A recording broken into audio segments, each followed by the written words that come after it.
Hi! Kamusta ka mo tanan? Ang ngalan ko si Adrian. Mastoryahanin naman kita pati sa pahamot.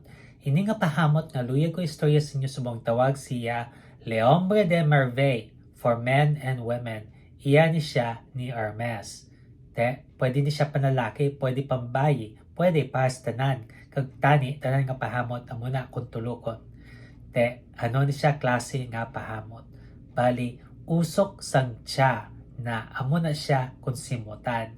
Angay siya sa mainit nga panahon, ang temperatura nga para siya is between 70 to 90 degrees Fahrenheit o kung 21 to 32 degrees Celsius. Ano ang iyang mga nota? For the top, we have black tea na amo na ang tiya nga masimutan mo dayon. For the mid, we have incense na ang incense amo nang gahatig siya nga usok nga hamot. Kag for the base, we have tonka bean. Na ang tonka bean, tuhila mo na siya nga matamis. Kabay pa nga namian ka mo sini nga pahamot. Kag kung may iba pa ka mga pahamot nga luyag istorya sa akon, ibilin lang sa comment section. Sa daso naman, bye-bye!